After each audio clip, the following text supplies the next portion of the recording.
Baseball's recent contraction of affiliated minor league clubs reshaped the sport's geography and erased a generation of local relationships between teams and communities. What began as an efficiency move left many smaller markets without professional baseball, and the change rippled through scouting, coaching jobs, and the informal apprenticeship that once defined player development.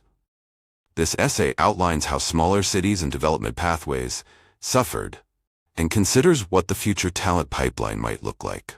Smaller market communities lost more than weekend entertainment.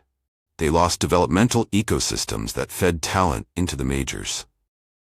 Towns that hosted rookie and low-A clubs served as the first professional stops for late draftees and international signees, providing consistent at-bat reps, affordable housing networks, and volunteer host family systems that helped players acclimate. The contraction removed those entry points and shifted many early stages of development to fewer, more centralized facilities, increasing travel burdens on families and shrinking baseball's grassroots presence in regions that historically produced overlooked diamonds in the rough.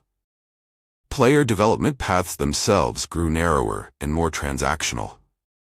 With fewer affiliates, teams consolidated resources around elite prospects and optimized staffing and analytics for a smaller pool of in-system games. That can accelerate development for blue-chip draftees, but it reduces margin for late bloomers, multi-year project players, and those who benefit from incremental innings against varied competition. Lower-tier contract realities, long off-season jobs, modest pay, and high attrition, combined with fewer roster spots, make the minors a less forgiving training ground and turn what used to be an apprenticeship into an elite filtering system.